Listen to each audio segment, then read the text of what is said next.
Monsieur le Président, bonjour. Bonjour.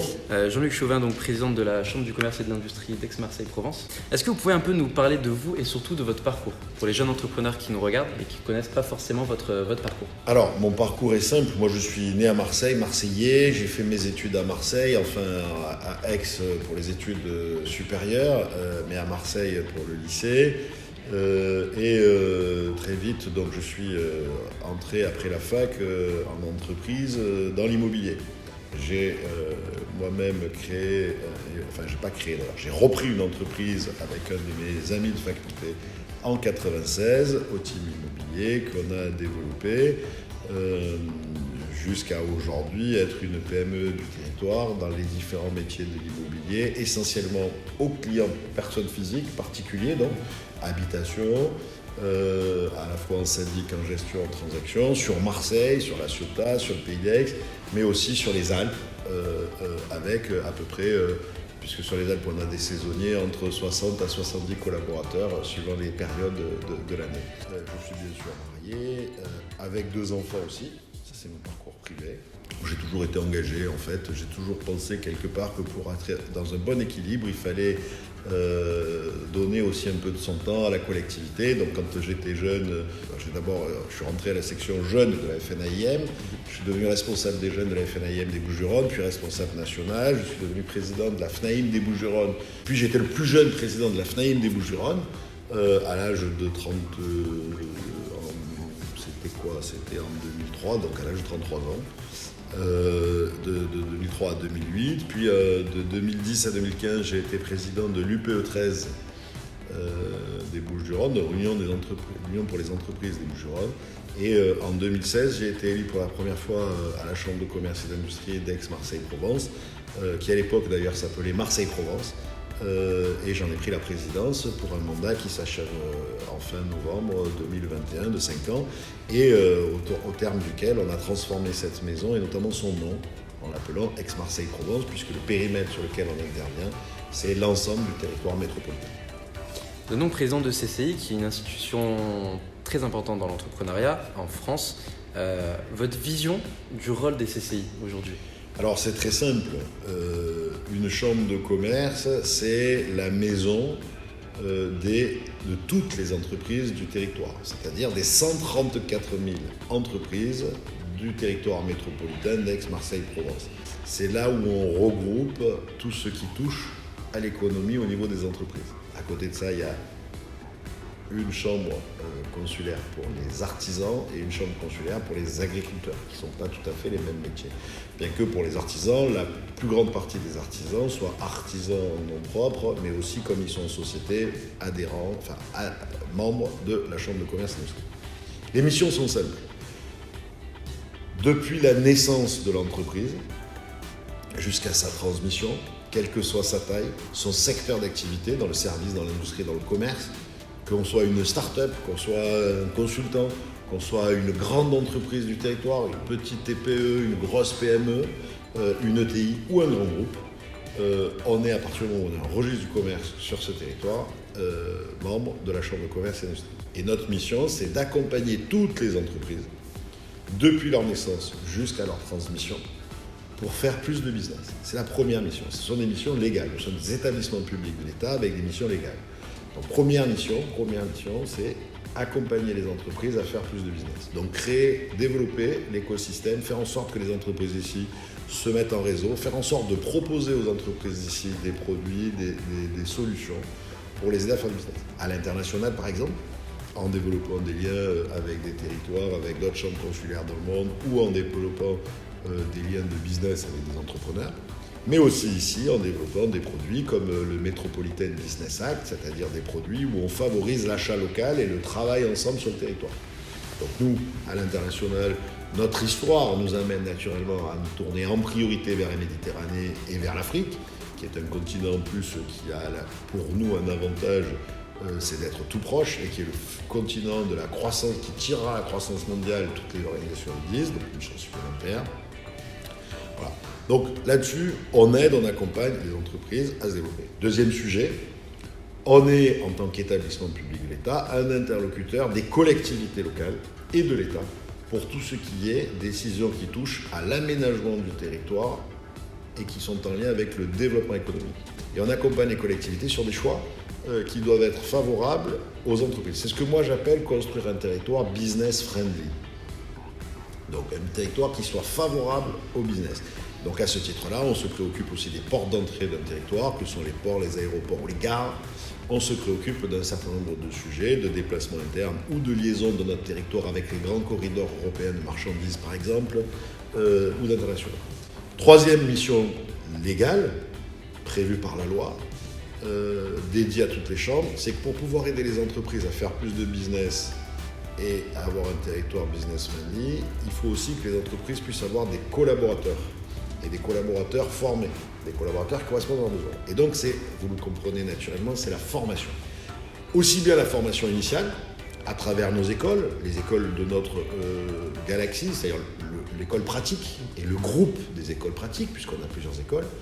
On a donc des écoles où on fait des formations en commerce, en management, en différents métiers, en comptabilité, mais aussi dans des nouveaux métiers.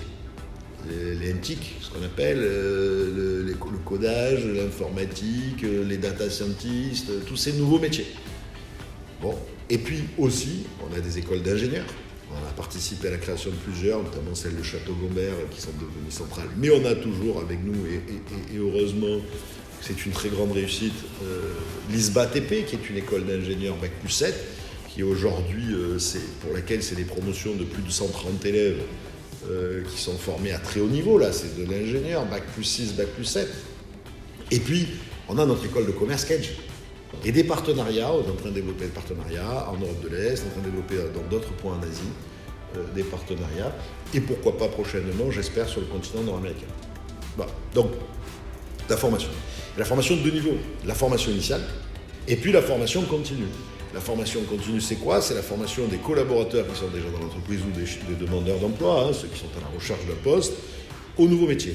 Quand on sait que d'ici 2030, il y a 30% des métiers qui seront pratiqués en 2030 qui n'existent pas encore aujourd'hui, ça veut dire qu'on a à la fois besoin d'être en avance, et c'est le rôle d'une chambre de commerce, comme des instituts de formation d'ailleurs, de pouvoir détecter ces nouveaux métiers, de pouvoir former nos collaborateurs, mais c'est aussi le rôle, je dirais, que l'on peut avoir en tant que chambre de commerce, de monter des formations sur mesure à l'entreprise pour faire en sorte que les métiers qui vont disparaître, que les collaborateurs qui font les métiers qui vont disparaître, puissent être formés aux nouveaux métiers. Est-ce que vous avez quelque chose à ajouter sur le rôle de la CCI et votre vision pour la CCI? Oui, je voudrais vous dire deux choses. D'abord, ce que personne ou peu de monde savent, c'est que vous êtes ici dans la plus vieille chambre de commerce du monde.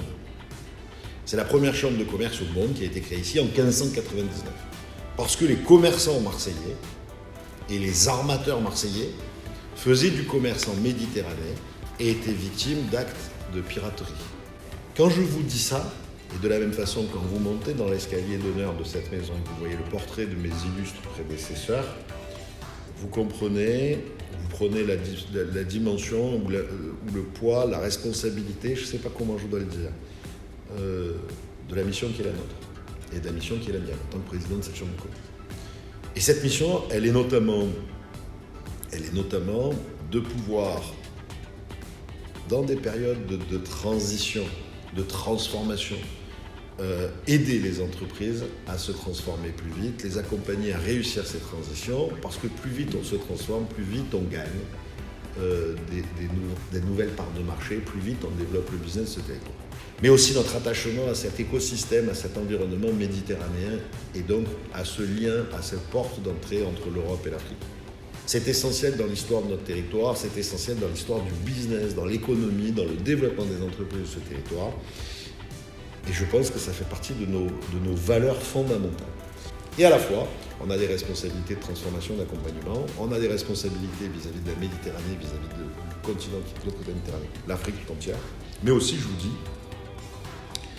on a cette volonté avec mes élus, on a eu cette volonté toute la mandature qui est en train de se terminer avec mes élus, et on le poursuivra, d'être à la fois à l'avant-garde, à la pointe, Quand vous êtes la plus vieille chambre de commerce du monde, vous devez être les premiers à vous transformer et montrer le modèle aux autres chambres de commerce. Quand vous êtes la plus vieille chambre de commerce du monde sur un des territoires les plus vieux de ce pays, avec des valeurs, je dirais, donc séculaires, de plus de 2600 ans, vous devez démontrer que vous avez ces valeurs en vous et les incarner. Et donc à la fois, on doit incarner le changement des chambres de commerce avec effectivement beaucoup plus de proximité aux entreprises.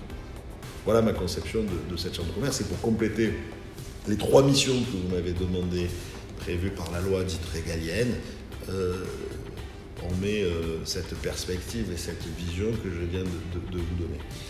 Notre ambition, c'est de faire ce territoire, de faire d'Aix-Marseille-Provence le hub entre l'Europe et l'Afrique. Donc vous nous parlez d'ouverture sur l'Europe. On est à Marseille, on est quand même dans un territoire assez stratégique au niveau de la Méditerranée. La CCI a créé un dispositif Africa Link dans ce cadre d'ouverture et d'encouragement pour les entreprises africaines et marseillaises. Est-ce que vous pouvez nous parler un peu de ce dispositif en quelques phrases? Nous, on part du principe que le 21e siècle, c'est surtout le business qui va conduire le développement des pays et qui va conduire le développement. La diplomatie est devenue une diplomatie économique. Et donc nous, notre choix, ça a été, parce que c'est notre rôle d'ailleurs, on n'a pas eu à se poser beaucoup de questions, ça a été de créer une communauté des entrepreneurs métropolitains qui travaillent d'abord, métropolitains qui travaillaient en Afrique ou qui avaient envie de travailler en Afrique, essentiellement des TPE-PME, puisque les grands groupes ne nous ont pas attendus.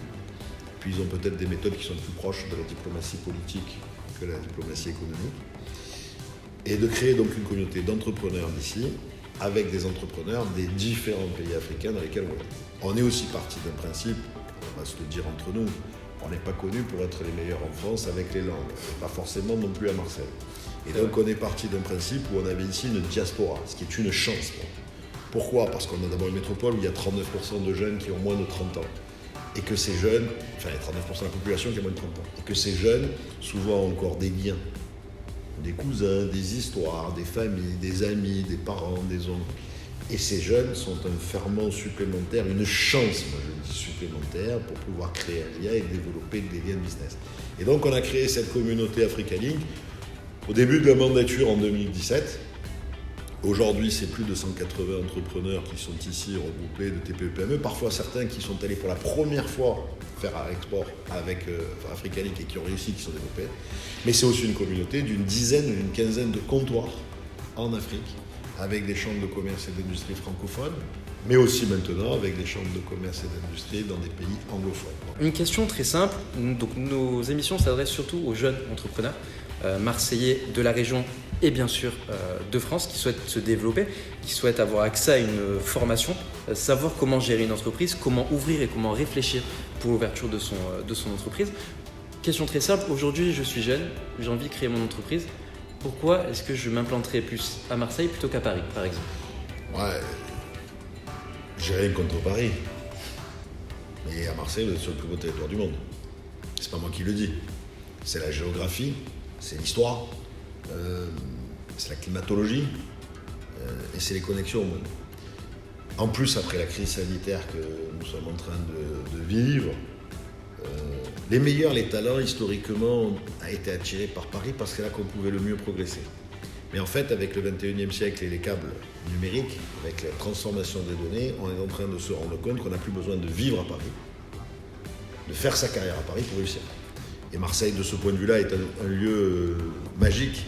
Marseille, la métropole Aix-Marseille-Provence, c'est un lieu magique parce que nous sommes parmi les 5 métropoles mondiales les mieux câblées, les 5 métropoles mondiales les mieux câblées, avant New York, avant... Vous voyez ce que je veux dire ?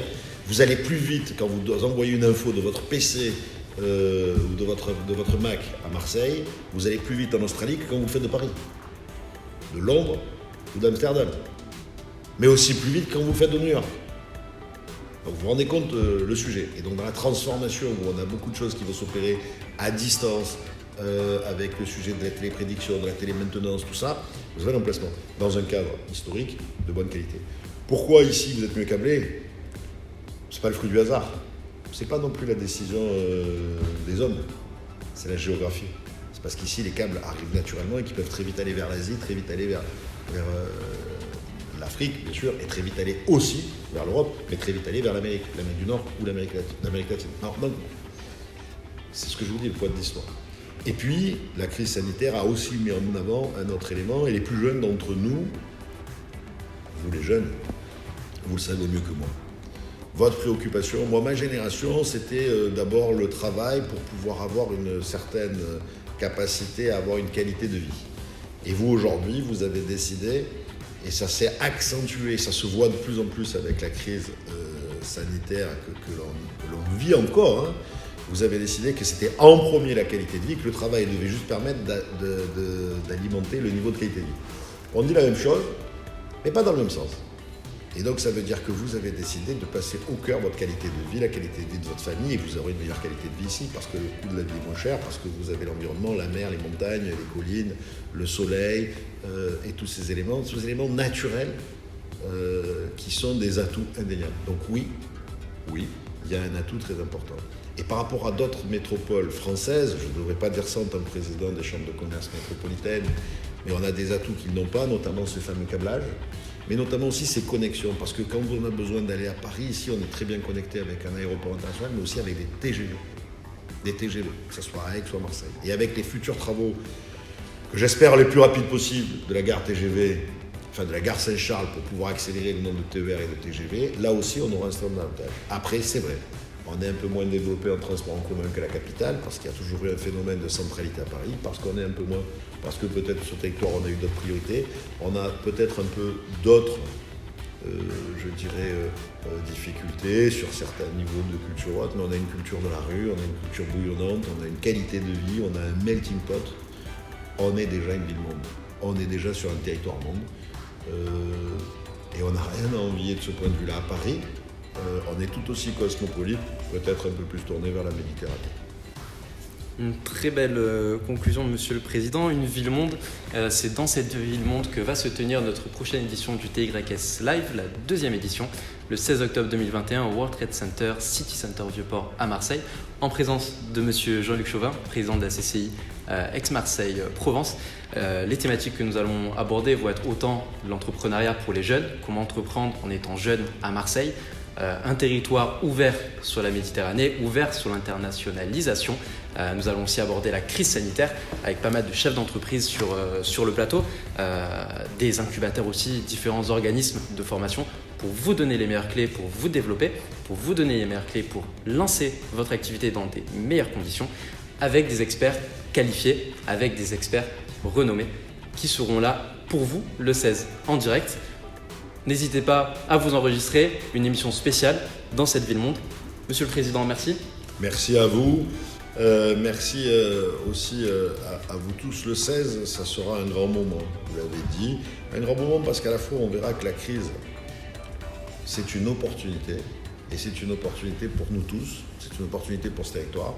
Et à la fois, ça sera un grand moment aussi parce qu'on verra comment passer de l'idée de l'envie à l'entrepreneuriat de façon sécurisée à travers un certain nombre de process, de produits, de production, de conseils que les entrepreneurs auront et que la Chambre de commerce peut mettre à disposition de tous les futurs entrepreneurs. Je dis jeunes entrepreneurs, mais jeunes, on est jeune entrepreneur quand on commence à entreprendre. Exactement. Quel que soit l'âge.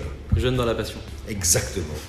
Merci à vous, Monsieur le Président. Merci à la CCI d'être partenaire de cet événement unique à Marseille, événement de formation sous plateau télé, en public et en distanciel, dans un lieu emblématique ouvert sur la Méditerranée. Je vous dis à très vite. On se retrouve le 16 octobre.